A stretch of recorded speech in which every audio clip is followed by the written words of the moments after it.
Cricket క్రీడాకారులకు అవసరమైన సదుపాయాలను కల్పించి తాడేపల్లిగూడెంలో క్రికెట్ అభివృద్ధి కృషి చేస్తామని ఎమ్మెల్యే రాష్ట్ర ప్రభుత్వ విప్ బొలిశెట్టి శ్రీనివాస్ అన్నారు. పశ్చిమ గోదావరి జిల్లా తాడేపల్లిగూడెం నన్నయ్య యూనివర్సిటీ క్యాంపస్ వద్ద క్రికెట్ స్టేడియంలో నిర్వహించిన Sri Venkateswara cricket open tournament విజేతలకు బహుమతి ప్రదానోత్సవం గురువారం జరిగింది. ముఖ్య అతిథిగా ఎమ్మెల్యే పాల్గొన్నారు. ఈ సందర్భంగా ఆయన మాట్లాడుతూ ఐపీఎల్, ఏపీఎల్ స్థాయిలో తాడేపల్లిగూడెంలో క్రికెట్ అభివృద్ధి చెందాలని అన్నారు. ఈ లక్ష్యం నెరవేరడానికి దాతలు సహకరించాలని కోరారు. లోటస్ స్కూల్ తరపున జరిగే పార్లమెంట్లో తన వంతుగా ₹1,00,000 విరాళాన్ని ప్రకటించాను. నామమాత్రంగా కాకుండా ఏడాదికి 6 టోర్నమెంట్ జరిగే విధంగా కృషి చేయాలని అన్నారు. నన్నయ్య క్యాంపస్ వద్ద క్రీడా మైదానాన్ని అభివృద్ధి చేసి క్రీడాకారులను ప్రోత్సహించాలనే లక్ష్యంతో పనిచేస్తున్నామన్నారు. ఈ టోర్నమెంట్లో రాష్ట్ర వ్యాప్తంగా వివిధ ప్రాంతాల నుంచి 40 టీంలు పాల్గొనడం అభినందనీయమని అన్నారు. తాడేపల్లిగూడెం క్రికెట్ హబ్గా తయారు చేస్తామని అన్నారు. ఈ కార్యక్రమంలో జనసేన పార్టీ యువ నాయకుడు బొలిశెట్టి రాజేష్, నేరపాల్ దినేష్ యాదవ్, పాడూరు వెంకటేశ్వరరావు, వాడపల్లి సుబ్బరాజు, కాళ్ల గోపీకృష్ణ, రామ్ లక్ష్మణ్, కూటమి నాయకులు పాల్గొన్నారు. Okay sir.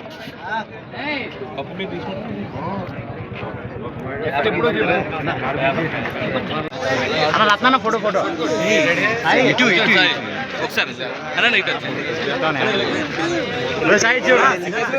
కొంచెం వెనక్కి సార్ నువ్వు వెనక్కి రమ్మా.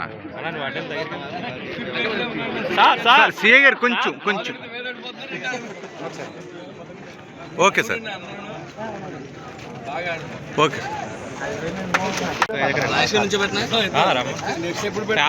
రాజేష్ గారి నుంచి పెట్టి పేపర్కి ఇద్దాం. ఇది ఆయన చాలా క్రికెట్ ప్లేయర్. ఆయన అదేవిధంగా మీరు ఆయన సహకారం కూడా తీసుకోండి. ఇక్కడ ఉన్న స్పాన్సర్స్ ఈ ఖర్చులే కావాలి కాబట్టి నేను ₹1,00,000 ఇస్తాను. అదేవిధంగా కొంతమంది దాతలు వస్తారు. మీరు చేస్తే తప్పకుండా తాడేపల్లిగూడెంలో సంవత్సరానికి 6 టోర్నమెంట్ జరగాలి. అంటే ఎప్పుడైనా క్రికెట్ గ్రౌండ్ ఉండాలని ఎలివేట్ అవ్వాలి.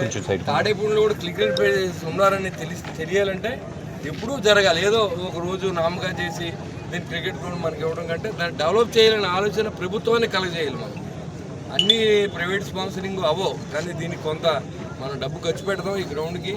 అని ఏంటంటే ఈ మట్టి వరకు తోలించుకుంటే ఇది మెత్తన్ గ్రౌండ్ తయారవుతే దాని మీద గ్రాస్ అది వేసుకుని చేసి ఏర్పాటు చేద్దాం.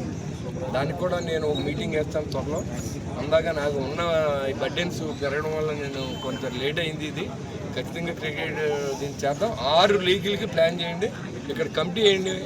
ఈ తాడేపల్లిగూడెంకి ఇంక్లూడింగ్ సిఏ గారితో సహా ఒక కమిటీ వేయండి క్రికెట్ టీం నడపడానికి. ఎందుకంటే మనకి వాళ్ళు ఒక మాట చెప్తే కొంతమంది చేస్తారు. అలాగే క్రికెట్ ప్లేయర్స్ని పెట్టుకోండి. అలాగే క్రికెట్ అని ఇంట్రెస్ట్ ఉన్న వాళ్ళని పార్టిసిపేట్ చేయండి. తాడేపల్లిగూడెం నుంచి ఒక టీం తయారు. అవసరమైతే మనం ఇప్పుడు ఏపీఎల్ పెట్టారు, ఐపీఎల్ లాగా. అలాగే దాంట్లో మన క్రికెటర్స్కి నైపుణ్యాన్ని బట్టి నేను కూడా డిమాండ్ చేసి మా తాడేపల్లి నుంచి కూడా ఉన్నారు పార్టిసిపేట్ చేస్తారని చెప్పే అవకాశం ఇవ్వాలంటే మీరు ఇక్కడ టాలెంట్ రుజువు చేస్తే నేను ఖచ్చితంగా మీకు న్యాయం జరిగే ఏర్పాటు కూడా చేస్తాను. ఈ కార్యక్రమాన్ని సహకరించిన చేసిన పాలూరు వెంకటేశ్వరరావు గారు, టౌన్ సిఐ దినేష్, అదేవిధంగా రాజేష్కి ముఖ్యంగా ఇదంతా భుజాన్ని వేసుకుని చేస్తున్నారు. లేకపోతే అది పట్టుకోమందామా, ఇంకా పట్టుకోమందామా. కరీం గారు అందువల్ల ఎవరైతే 6 టీములకి ఫస్ట్ గొర్రెల శ్రీధర్ని ప్రతి సంవత్సరం చేస్తున్నారు. ఒకటి మేము చేస్తాం. ఇంకో 4 ఎవరైనా బిజినెస్ చేసేవాళ్ళని ఇన్వాల్వ్ చేయండి. సిఐ గారు మీరు కూడా కూర్చొని ఒక టీమిటీ వేసి ఒక కమిటీ వేయండి. ఆ కమిటీలో మనం తాడేపల్లిలో క్రికెట్ జరుగుతూ ఉండాలి. దానికి మెల్లిగా డెవలప్ చేస్తుంది. కాబట్టి అందరూ కూడా దీన్ని సహకరించాలని చెప్పి పట్టణంలో ఉన్న వ్యాపార సంస్థలన్నీ కూడా నేను అడుగుతా ఉన్నా. మన పిల్లలకి నెక్స్ట్ భవిష్యత్తుకి మనం ఏమి ఇచ్చామంటే ఈ సైట్ కూడా ఎవరో వాళ్ళకి ఇచ్చేస్తారు. ఈ సైట్ని నేను ఆపా. దీన్ని 9 ఎకరాలు మనకి ప్లే గ్రౌండ్ కింద ఉండాలని ఆపా.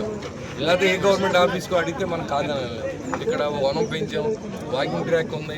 ఇది ఒక స్పోర్ట్స్ గ్రౌండ్ కింద చేయాలని ఆలోచన ఉంది. అంత డబ్బులు వెసులుబాటు లేని మాత్రం టైం పడుతుంది, కానీ ఖచ్చితంగా దీన్ని స్పోర్ట్స్ గ్రౌండ్ చేస్తాం. అందరూ సహకరించండి. 6 టీంలు ఆడవలసిందే ఇక్కడ. ఆ విధంగా మీరంతా ప్లాన్ చేయండి. దానికి ఆర్థికంగా కానీ వనరులు ఏమన్నా కావాలంటే మనం కూర్చొని మాట్లాడాలి.